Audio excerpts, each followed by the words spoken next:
Fala pessoal, estamos aqui novamente com o Joycast, o podcast da Igreja Joy, onde a gente conversa sobre diversos assuntos, um pouco de imigração, um pouco sobre igreja, sobre a palavra.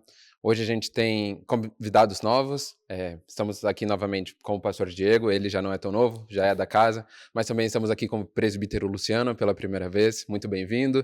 Fique à vontade, a gente não vai te colocar nenhuma questão de exposição, nem nada, não precisa. Eu só não entendi ficar a com parte medo. não tão novo. É não novo porque participa ou Isso a de gente idade? deixa pro pessoal distinguir, daí já é com cada um.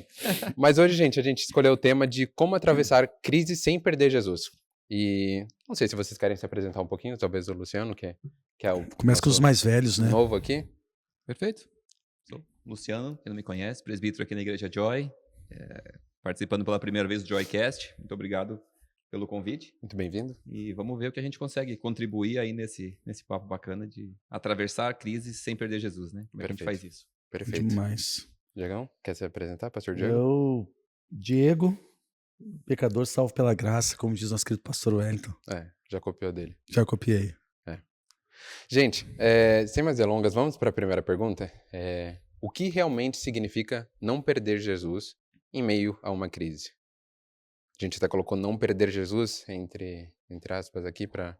Eu achei muito bom que você fez a pergunta e olhou pro Diego, então fica à vontade, pode começar. Meu filho é pode estrábico, ele é responder estrábico, ele tá primeiro. olhando pra mim, mas era pra ti. Não, pastor Diego. Eu acho o tema muito pertinente, Bri, porque perder Jesus se torna tão simples, né? Uhum. A gente vê que Jesus, de uns tempos para cá, tem sido algo que a gente possa consumir. Se a gente não consegue consumir, ele já não faz mais tanto sentido na nossa vida. Mas eu falo que eu gosto de interpretar esse não perder Jesus em frente às dificuldades, porque ter fé não significa ter uma fé trêmula ou abalada. A gente pode ter dificuldades e ter fé acima de qualquer coisa, né? E eu acho que é nesse momento, quando a gente tem crise, que o verdadeiro cristão, ele é testado. É o momento que, quando a gente fala, né, dentro da igreja, assim, estou num deserto. Uhum. Principalmente, eu vou falar por mim, quando eu estou no deserto, é o momento que eu sinto mais próximo do Senhor Jesus. Uhum. Quando eu não tenho dificuldades, ou quando estou num momento de bonança na minha vida, no meu casamento, no meu ministério, eu tenho uma tendência, de uma forma muito feia, eu vou falar isso, tenho uma tendência de me afastar do Senhor. Uhum. Porque é quase que uma oração já pré-definida, sabe? Eu falo que quando a gente tem uma crise, a gente costuma lembrar de Jesus o tempo todo. Então, por exemplo, eu estou doente. Quando eu estou doente, eu oro o tempo inteiro para que Jesus me cure. Uhum. Quando eu estou jejuando e eu sinto fome, eu vou lá orar para que Jesus dê uma acalmada na minha fome material, né? Uhum. Então, mais uma vez, não significa perder Jesus, não significa ter uma fé inabalável, mas sim ter esperança e ser firmado na rocha. Tem o pastor, o reverendo Augusto Nicodemos, é um cara que eu amo, cara, eu aprendo bastante com ele. Ele falou um negócio que é muito legal. O verdadeiro crente, a fé de um crente é quando ele ora e não tem resposta, quando ele ora e sente que a oração não passa do fogo da casa, quando ele pede e Deus não dá nada para ele. Isso, de fato, é crer no Senhor. Então, mais uma vez, eu acho que não perder Jesus no meio da crise é ter a certeza quem é Jesus e tudo que ele já me deu até então, né? Perfeito. Eu gosto daquele versículo, né? João 15, versículo 4, que fala: permanecei em mim e eu permanecerei em vós. Independente da circunstância. Perfeito. Mas eu creio que talvez a pergunta mais difícil é como não perder Jesus quando não há crise. Sim. Quando tudo está bem.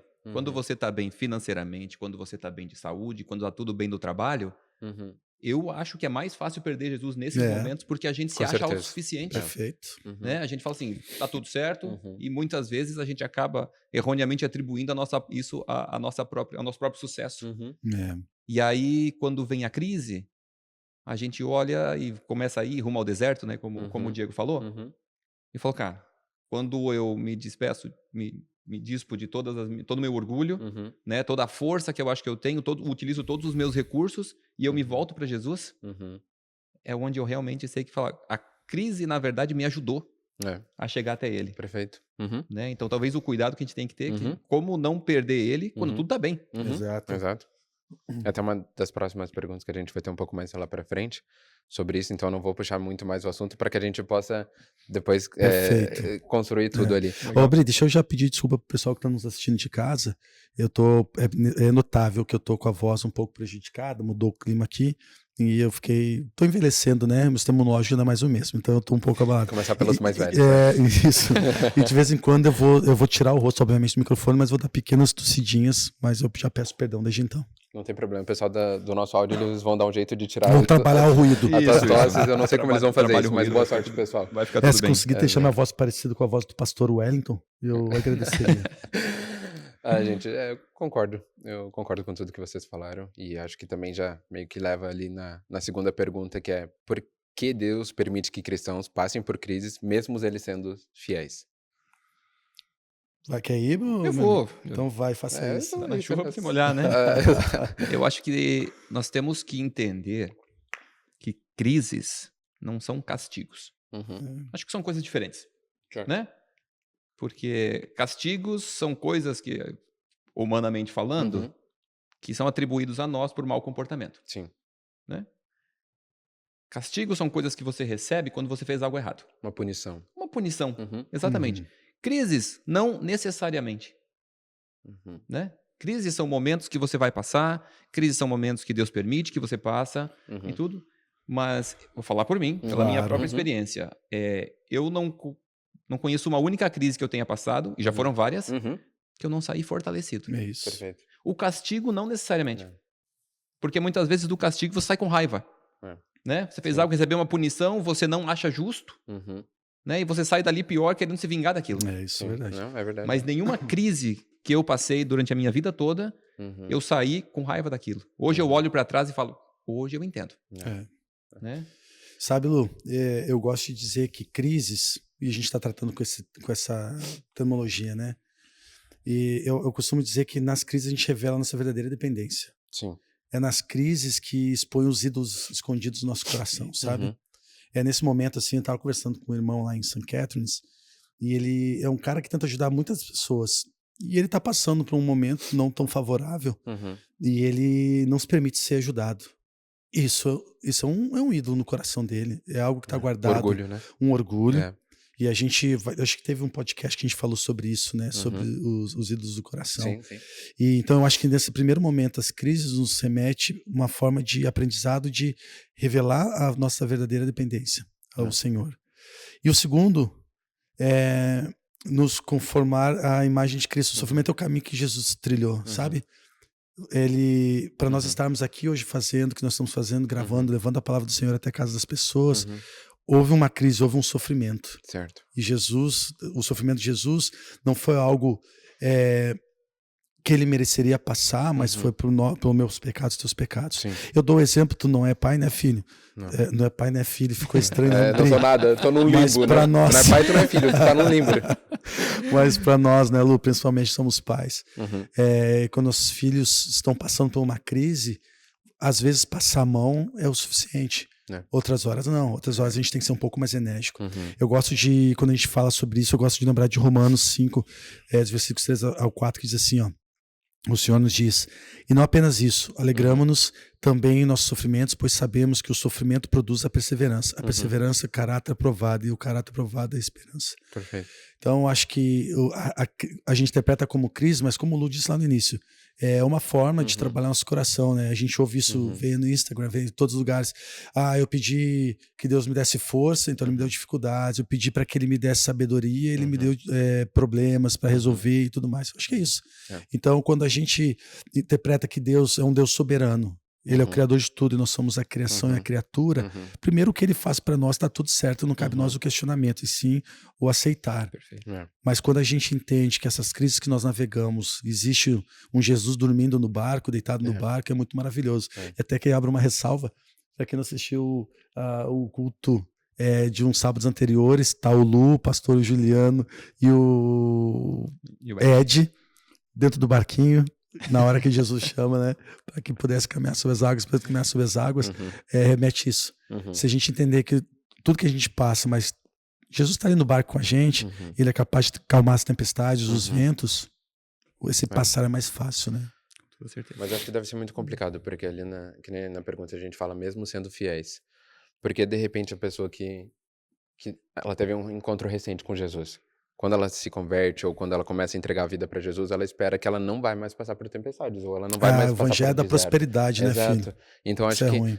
então acho que é algo muito confrontante com a pessoa que, beleza, quem é esse cara que se mostra todo maravilhoso, que o pessoal fala que é maravilhoso, pra mim esse Jesus, que vai me tirar a ansiedade, vai tirar minha depressão, vai me trazer paz, vai fazer com que eu tenha o pão todo dia na minha mesa, e quando eu passo em dificuldade, como que eu ajo, sabe?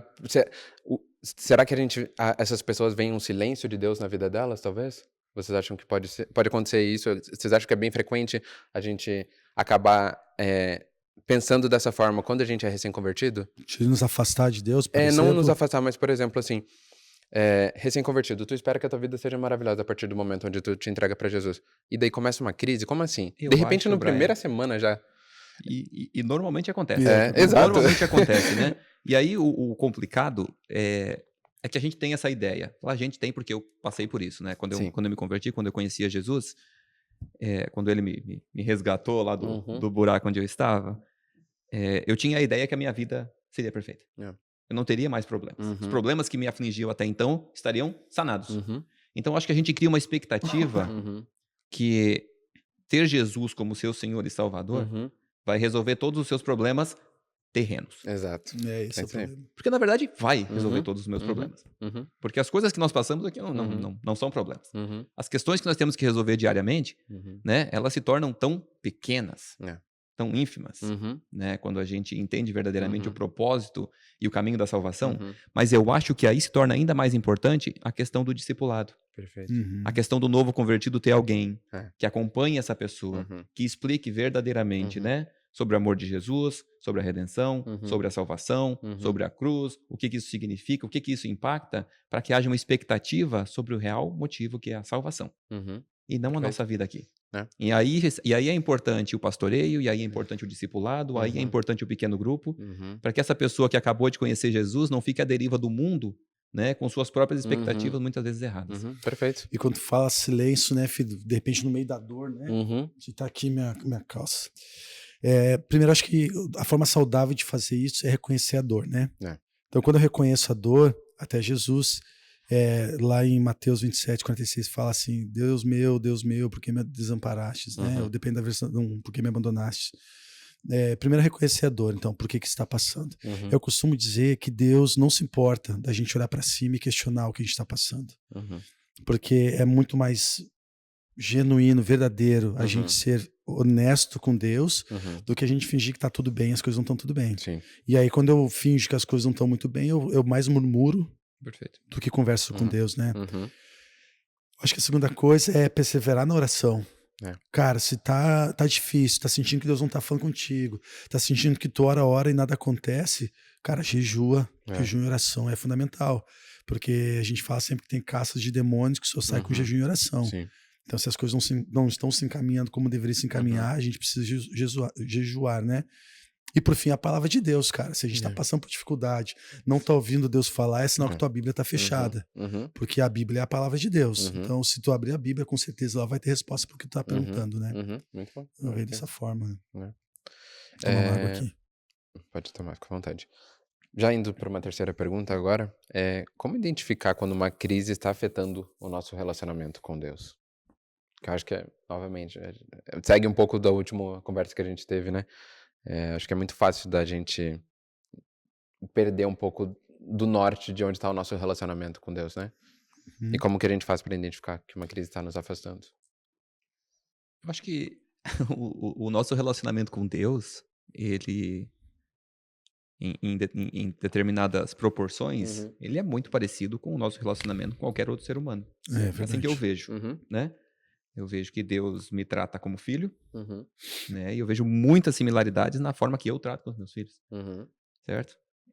Então, quando eu vejo que algo, uma crise ou algo assim, está impactando o meu relacionamento com a minha esposa, com meu amigo, com meu filho, o complicado é que, no primeiro momento, a ideia que me vem é que eu estou certo. Sim. Sempre. Sempre. É a primeira coisa. Eu falo, tal pessoa, seja quem for, um amigo, um parente, um familiar, fez isso para mim. Essa pessoa está errada.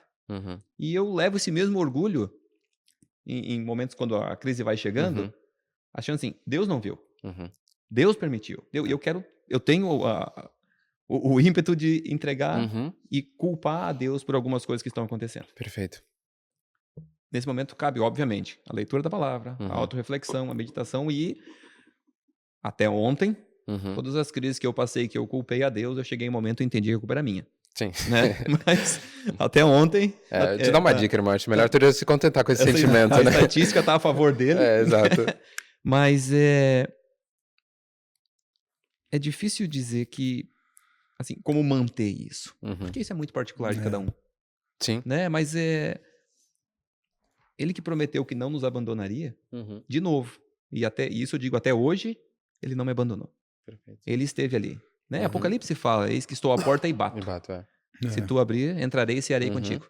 Então, cabe a nós. É uma decisão, é de dentro para fora. Né? Eu acho que perder a Deus é uma decisão nossa, não dele. Sim. Ele falou, né, filho, quando a crise está afastando a gente do relacionamento com Deus, eu estava procurando aqui no meu celular, até peço, o pessoal deve ter dito, o Diego tá respondendo mensagem, né? Bem delicado. Cara, sabe que depois que a gente foi pra Joyce St. Catharines, cortaram até o meu acesso da internet aqui no meu computador, aqui na igreja. Nossa, tá tudo bem. Usei meu celular aqui.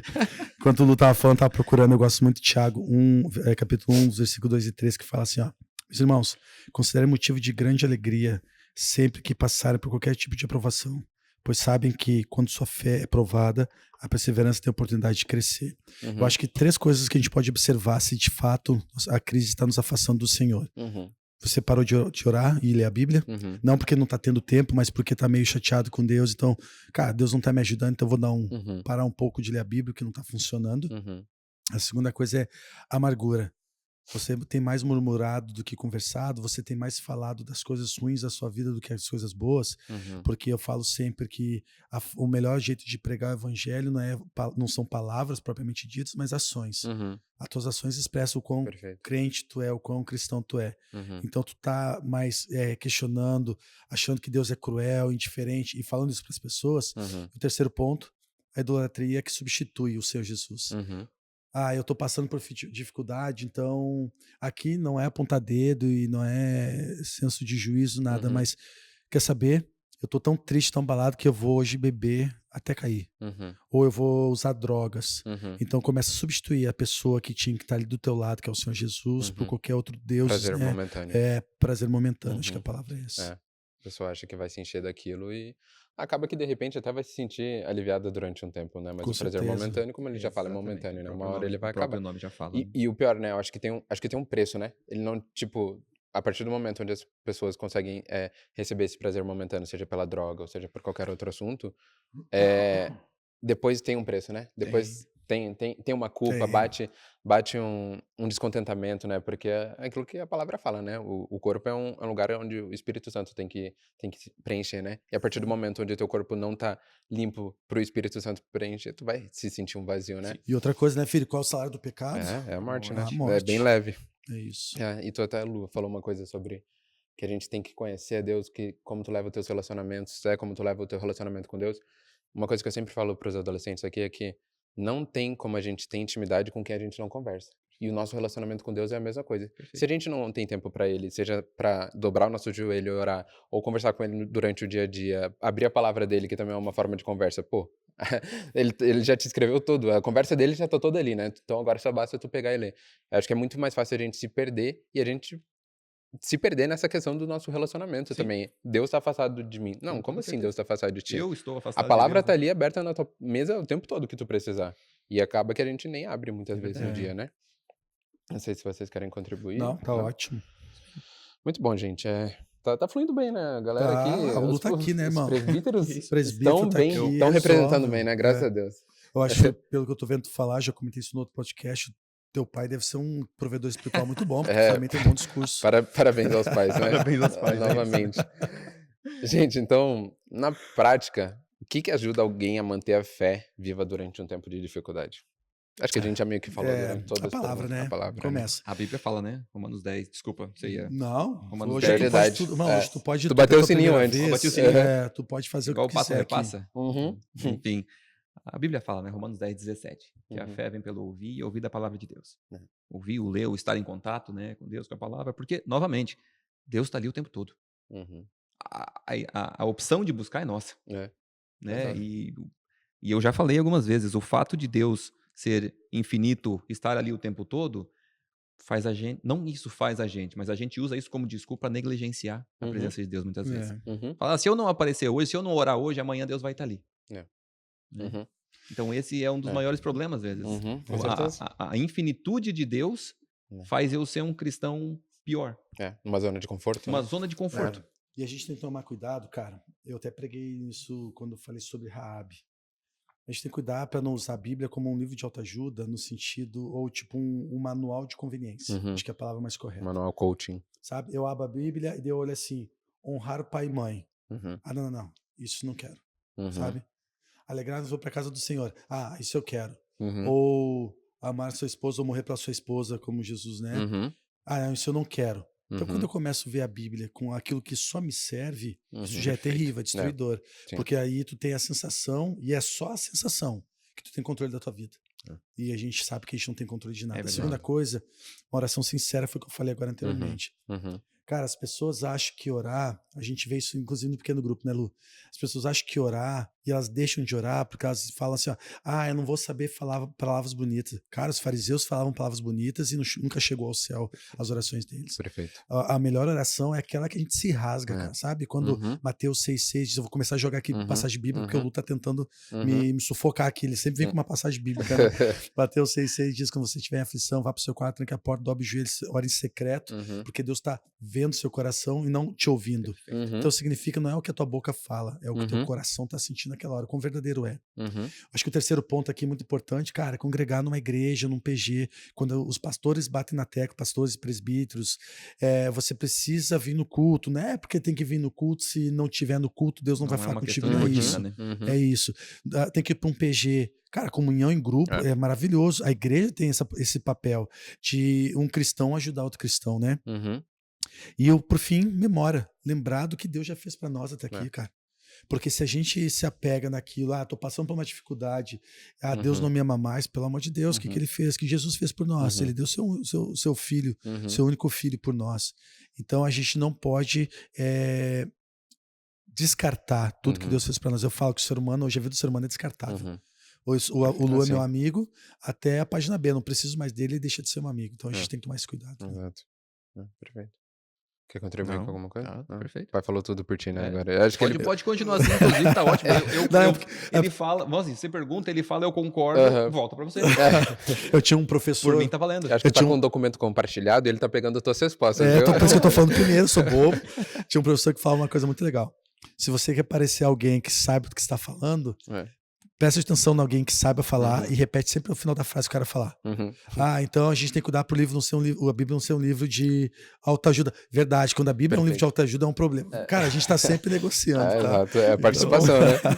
Vou usar essa técnica. Na próxima pergunta eu vou usar essa técnica. Pode perguntar pra participação de apresentação de sala de aula, né? Tipo, só pra terminar lá. Participei e colocar o nome no final. Só segurava o cartaz. Quem nunca? E, gente, e como que a gente reage quando parece que as nossas orações não estão chegando ao céu, sabe? Que Deus está em silêncio no meio da nossa dor. Quantos anos Deus ficou sem falar com o povo? Por quanto tempo? Depende em que época. 400 anos. 400 anos.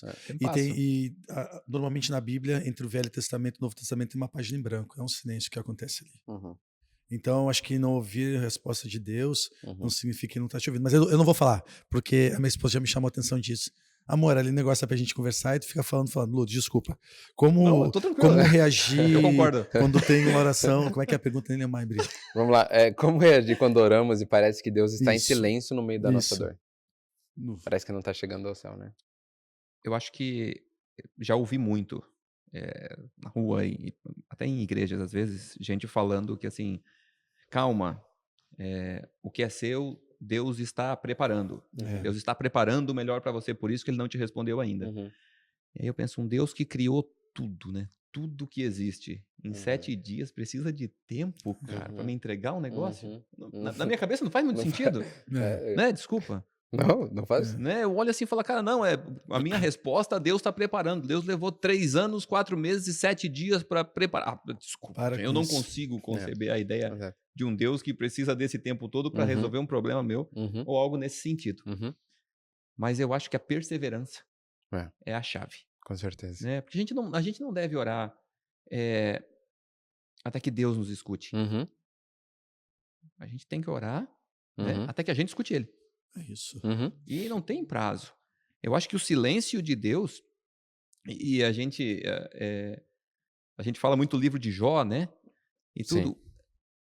Jó nunca descobriu o porquê ele passou pelo que passou. E ele é Deus, meu irmão. Ele não precisa falar nada pra gente. Exatamente.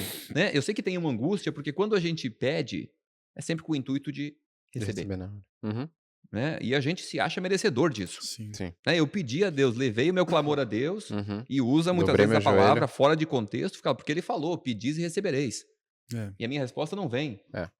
Né? Novamente, pegando o eu, achando que eu mereço, justificando e utilizando uma palavra fora de contexto para conseguir aquilo, é só que eu digo, persevere.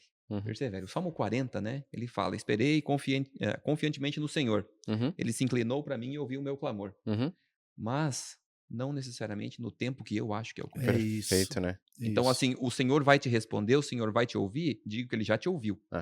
Vai te responder, aí depende dele. Né? Mas que ele te ouviu, te ouviu. Com certeza. Cara, se a gente for lembrar a história de Moisés, foi um negócio muito interessante, né? Que as pessoas comentam muito, Deus está preparando algo maravilhoso. Só pra gente contextualizar.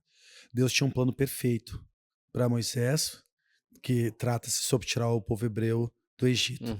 E se for ver a história, quando ele foi colocado no cesto, desceu o rio Nilo, a princesa o identificou, pegou, a própria mãe amamentou Moisés, depois Moisés já estava grande lá no palácio, ele viu um egípcio maltratando um hebreu, foi lá, matou, escondeu, descobriram, e aí ele tinha 40 anos nessa época, se não estou enganado, e aí ele foi para Miriam, morar no futuro sogro da casa de Jetro, e quando chegou na casa de Jetro, ele foi um pastor, e por 40 anos ele ficou lá, até que Deus chamou ele para dizer, agora vamos tirar o povo hebreu. Então, amigo, 40 anos. E aí Deus não estava fazendo o plano perfeito para ele, porque o plano perfeito já existia desde que ele foi naquela cesta. O que Deus estava fazendo era o contrário, era preparando o coração de Moisés. Preparando ele para o plano que Deus tinha. Grande plano. Porque o plano de Deus é tão perfeito que não cabe no nosso coração do jeito que a gente vive hoje. Então ele foi um pastor de ovelhas, as escrituras falam, e ele teve que trabalhar sobre alguém em cima dele, que era Jetro, para depois entender essa questão hierárquica, para depois entender o que é pastorear alguém, no caso eram ovelhas, agora eram ovelhas do Senhor, para depois fazer toda a obra que a gente já conhece. Então é isso. E não só usando o exemplo de Moisés, né? Falando por mim, quantas coisas Deus primeiro precisou que eu estivesse maduro o suficiente para que ele pudesse me confiar aquilo. Perfeito. Exato. Então acho que esse é o grande ponto, né? Deus está preparando, fala, não, você está pronto para receber o que Deus tem para você? Eu acho que essa é a pergunta, né? Sim. O silêncio de Deus. Mas você está pronto para receber o mesmo que você pediu muitas vezes? Você está pronto para receber aquilo? Para cuidar, para zelar e para cumprir com a obra conforme o que Deus tem para você? A gente não sabe. Você já corre risco da gente se perder, mesmo preparado, imagina quando não se sente, cara, não tá a gente preparado, não sabe o que pede, né? Não. A gente pede peixe, a gente pede mal. achando que a gente pede escorpião achando que é peixe. Eu falo sempre aqui, cara, quando a gente vai dar aconselhamento, eu sempre me uso como exemplo. Quando a gente chega na América do Norte, seja ela onde for, Estados Unidos ou Canadá, a gente se deslumbra com algumas coisas aqui, como por exemplo, comprar carro é muito fácil. Então eu nunca tive uma caminhonete, fui comprar uma caminhonete 3.6 V6, e não é ostentação, pelo amor de Deus, eu quero poder vendê-la, tá? Só para deixar claro. E aí eu pedi fazendo o brick dele no meu telefone e tal, se você quiser comprar um carro, me procure. E aí onde eu quero chegar? Eu pedi para Deus. Eu queria um carro, cara, e eu comprei um carro porque eu queria um carrão, uma caminhonete. E eu me peguei queixando para Deus, dizer, oh Deus, esse carro gasta demais, eu não aguento mais, tô gastando muita gasolina. E aí eu tenho a sensação que Deus olha para baixo, meu amigo, tu pediu um carro, uma caminhonete, eu te dou um carro, uma caminhonete, enquanto tu tá queixando. Então esse é o problema. Quando a gente não recebe algo de Deus, de novo, Deus não tá preparando. Deus só tá tentando nos mostrar, irmão, tem certeza que tu tá pedindo? É isso que tu tá pedindo? Então, por isso que muitas vezes a gente pede algo, Deus já não dá, porque ele sabe que a gente vai murmurar mais tarde, queixar daquilo que ele já nos deu. Né? Exato, né? Uma ingratidão se torna, né? Acaba se tornando outra coisa. No Brasil, há algum tempo atrás ainda, tinha a moda de colocar adesivos, né? No coisa de trás do carro, e ficou muito famoso assim, foi Deus quem me deu. E aí embaixo, foi Deus quem me deu. Vende-se.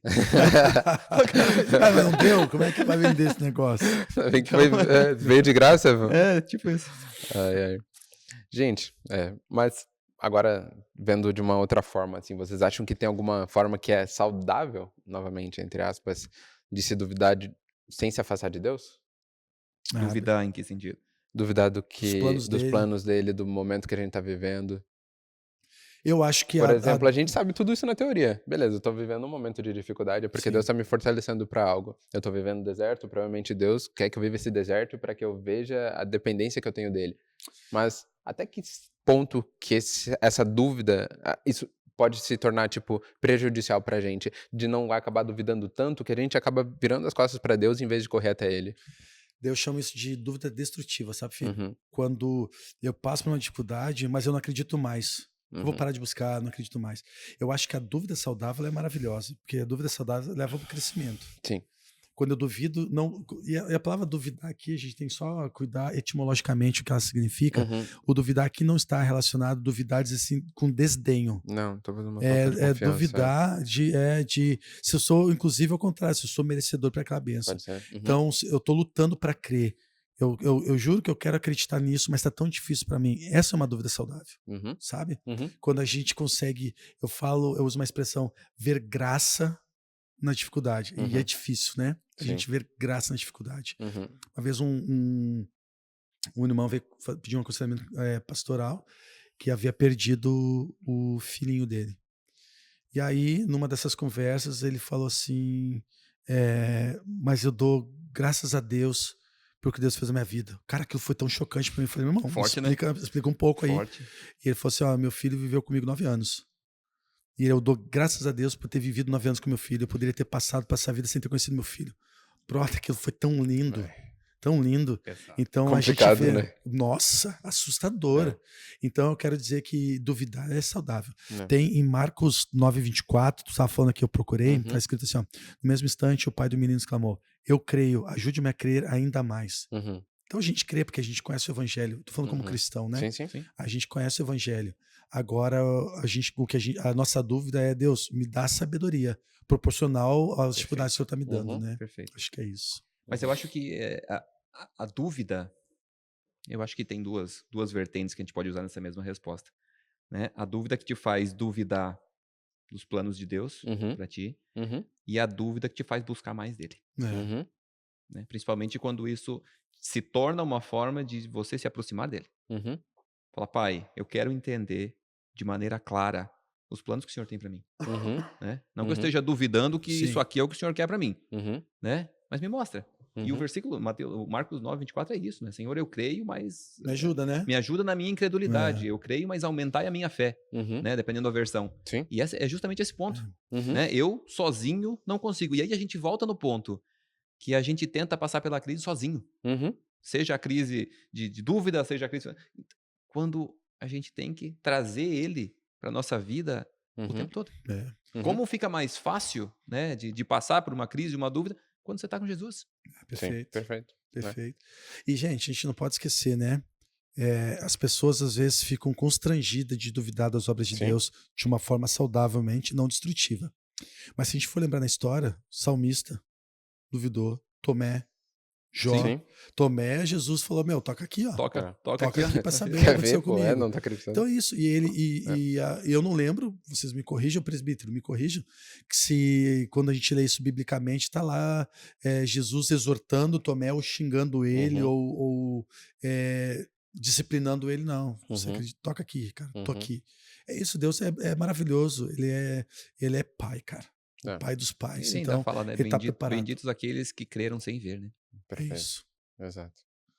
Exato, gente. Agora, já meio que se caminhando para o final, a gente já tá meio que sem tempo, o pessoal vai começar a nos xingar. Mas vocês acham que Jesus nos permite nos sentirmos sozinhos para que a gente possa ter uma dependência nele? Lu, só para minha esposa não me xingar, tu quer responder? Eu posso responder? Pode seguir.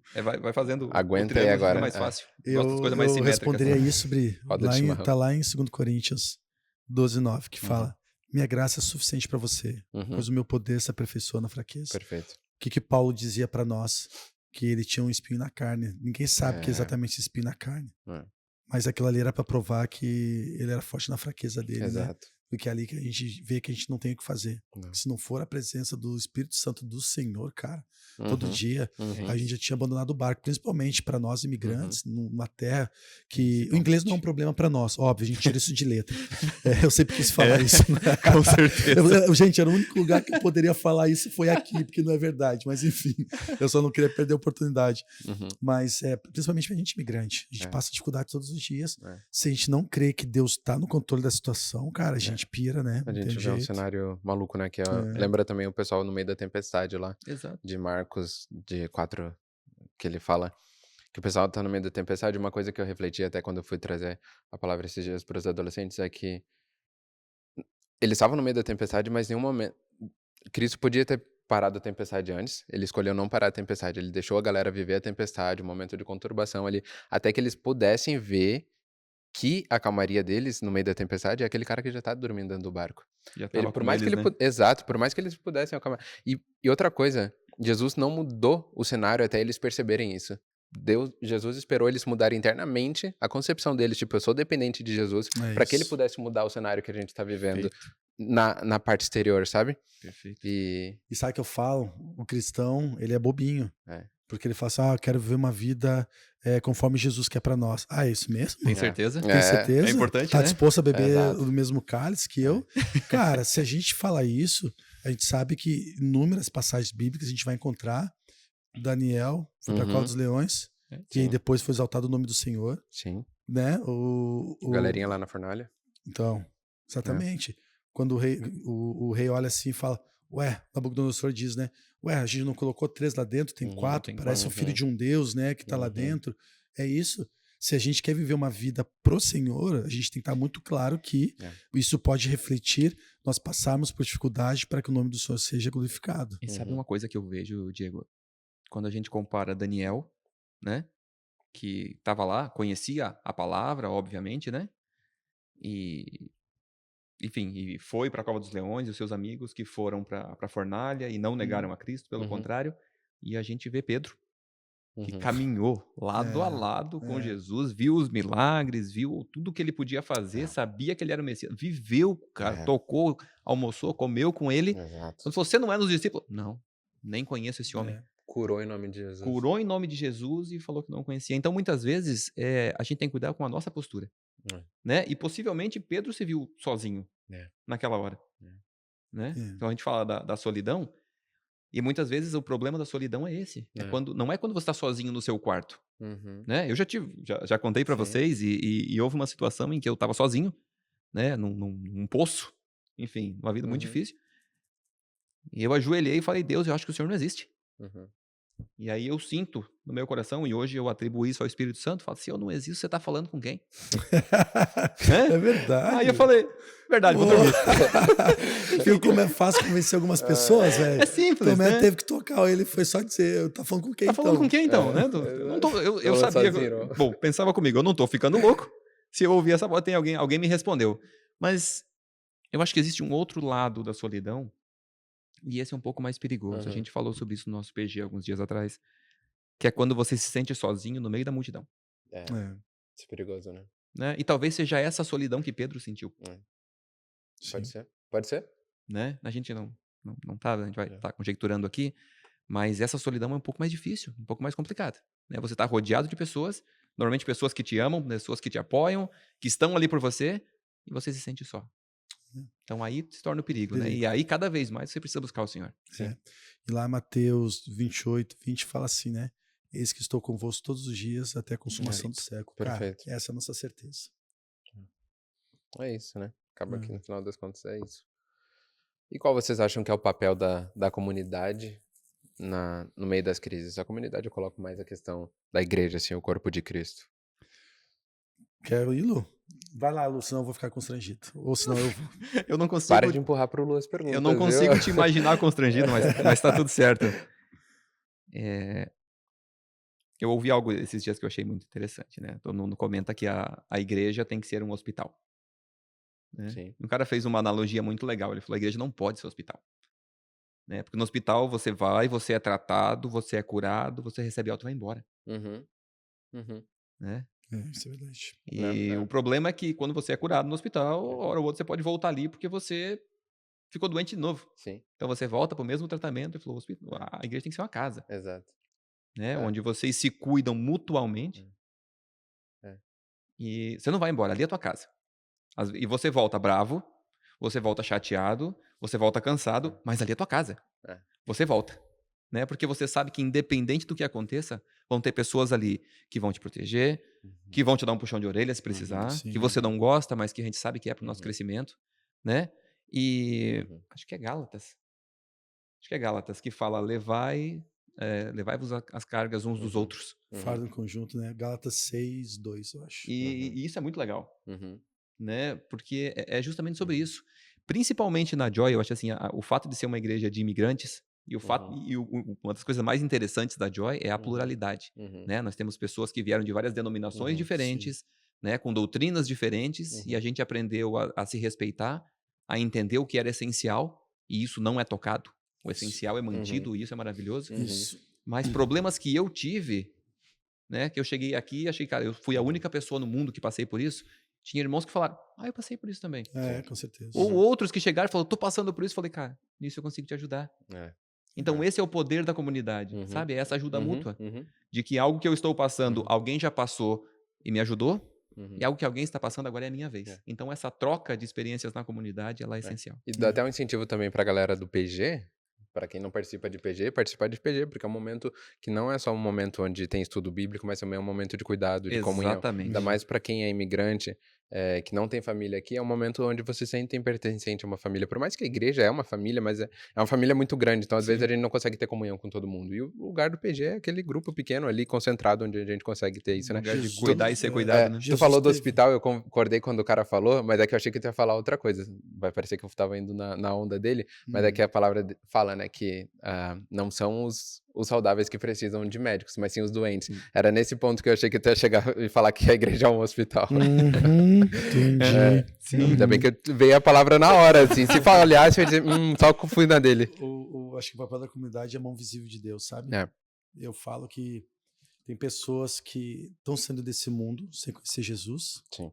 Tem pessoas que não entram nesse espaço físico chamado igreja, essa instituição chamada igreja. E ele só vê pessoas entrando e saindo. Então, a comunidade tem um papel muito grande de apresentar o Senhor para o mundo exterior da igreja, e porque as tuas atitudes vão mostrar o que é ser parecido com Jesus.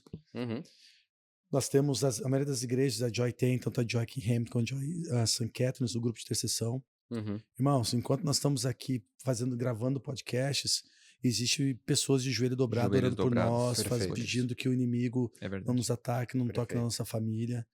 Então, acho que a igreja como um todo, essa comunidade espiritual que nós temos, ela tem que te dar consolo, suporte, inclusive muitas vezes suporte financeiro, porque quando a gente reconhece que tudo que nós temos vem do Senhor, então o Juliano já falou isso uma vez, então meu carro não é mais meu, o meu dinheiro não é mais meu, então, mas obviamente esse se desprender demora um pouco, a gente não está nem exigindo isso rapidamente das pessoas, né?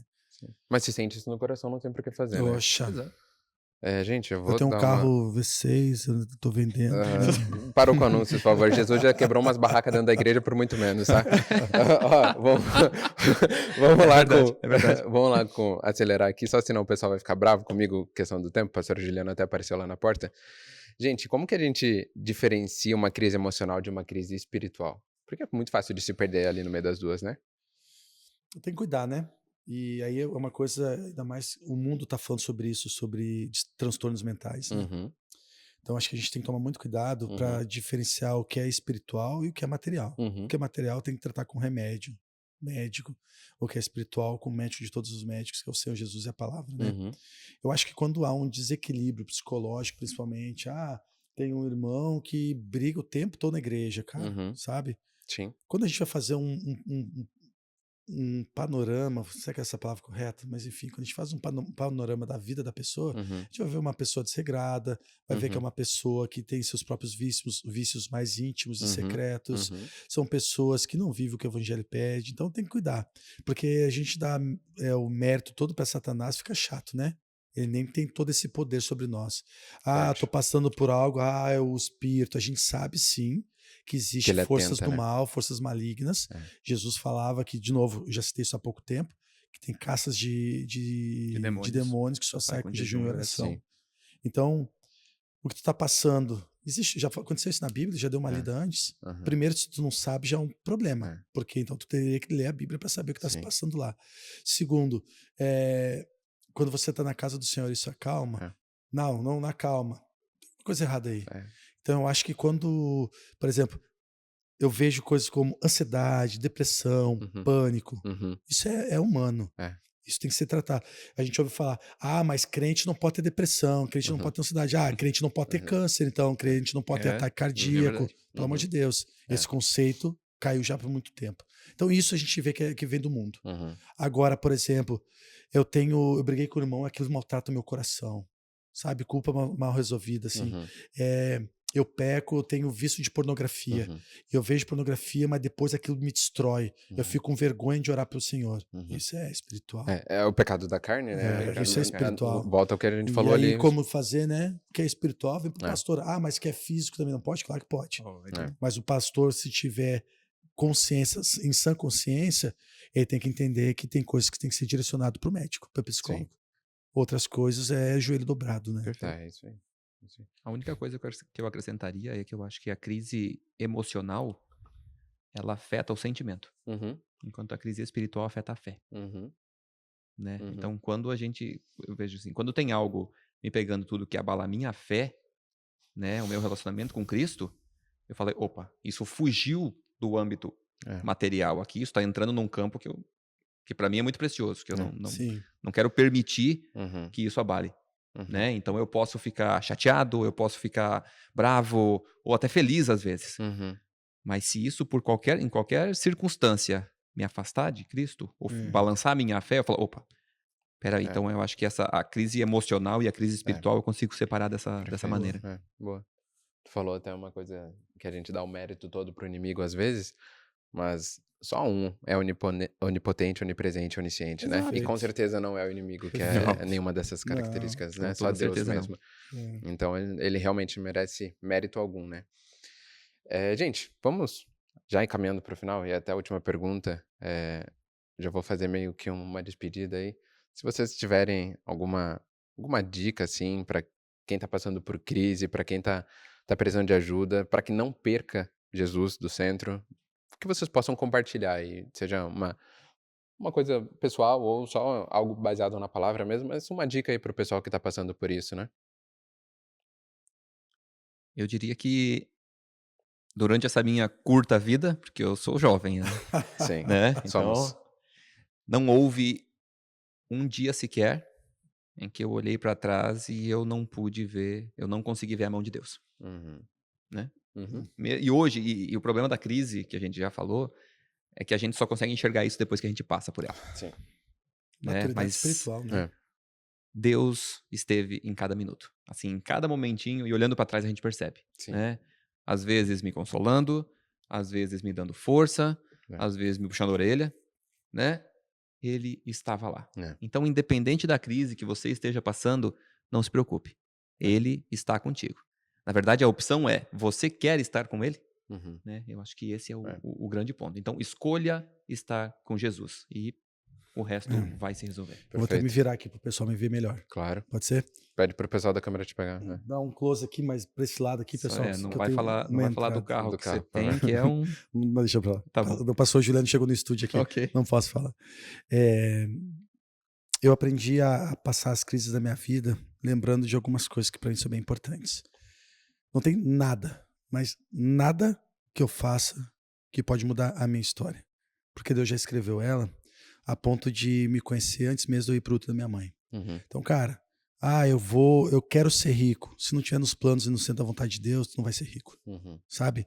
Eu não tô dizendo aqui que eu não posso, que se é por isso, então eu vou sentar no meu sofá e não vou fazer mais nada. Não é isso que eu tô dizendo. O que eu quero dizer é que Deus tá no controle de tudo. Nós vemos a história. Jó, por exemplo, a gente falou inúmeras vezes aqui como Jó sofreu o que sofreu e Deus estava ali o tempo inteiro. Então, primeiramente, crer no Senhor Jesus. Crer naquele que morreu por nós, crer naquele que, devido aos meus pecados, teus pecados, sangrou, teve morte em cruz, tento imaginar vocês o quão doloroso foi. Ele passou por tudo isso por nossa causa. Então ele está, mais uma vez, eu quero dizer, ele está no controle da situação. Então, frente a qualquer dificuldade financeira, profissional, no teu casamento, com a educação dos teus filhos, saibam, em nome de Jesus, que Deus está vendo tudo que está se passando. Mesmo que você ore e você não ouça nada, mesmo que você dobre os joelhos e não vê nenhuma mudança na tua vida. Moisés precisou de 40 anos para ser chamado para o Senhor para a grande obra, para tirar o povo hebreu do Egito. Então, a gente não sabe em qual momento da tua vida que Deus vai te tirar ou vai fazer uma grande obra, mas ela existe e vai acontecer. Eu não estou prometendo que aqueles que seguirem Jesus vão ter tudo que quer. Não vão ter tudo que quer, não. O que eu estou prometendo é que se a gente caminhar com Jesus e crer no Jesus, nesse Jesus que a gente está falando aqui, a gente consegue lidar com a vida de uma forma mais fácil. Ele prometeu que o pão de cada dia não faltaria, e não vai faltar. Existe várias analogias bíblicas mostrando que os pássaros têm pena e eles têm comida, eles têm onde ficar. Será que a nossa vida é inferior a isso? Então, creia no Senhor Jesus. E, meus irmãos, não há como passar por uma tempestade se a gente não tiver intimidade com o Senhor. Intimidade é tirar momentos de qualidade para orar pelo Senhor. Não leia sua Bíblia no seu celular, porque o celular, em algum momento, o WhatsApp vai saltar ali e a gente vai se desviar. Tenha momentos de qualidade com seus filhos, pais. Sejam provedores dos seus lares, para que quando seus filhos passarem por crises, eles não vão procurar na internet o que fazer para resolver, porque eles sabem que é a palavra que vai trazer o conforto para o coração deles. Creem em Jesus e acreditem. As obras dele são, né? Tríade. Boa, perfeita e agradável. Muito bom, muito bom. Vamos encerrar por aqui, né? O pessoal já está até me mandando foto do tempo lá, que a gente extrapolou, mas tudo bem. Mas, gente, vocês que acompanharam até aqui, muito obrigado. É uma bênção ter vocês acompanhando o nosso podcast. A gente tem visto toda segunda-feira o pessoal interagindo, comentando, curtindo, compartilhando. De verdade, é muito bom o apoio de vocês e que a gente possa cada vez mais levar o Evangelho de Cristo, né, esse Evangelho de amor. E muito obrigado vocês que participaram. São sempre muito bem-vindos. Lu, muito bem-vindo pela primeira participação. Mandou super bem. Lu mandou bem, né, mandou, cara? Né? Mandou super bem. Nossa. Corta essa parte. Mas, gente, muito obrigado por estar aqui. Novamente, meu incentivo, compartilhem, curtam e interajam também, comentem lá para que a gente possa cada vez estar mais entrosado com vocês, tá? Vocês tenham um ótimo dia, uma ótima tarde, uma ótima noite, independente do horário que vocês estejam assistindo. Muito obrigado. Amém.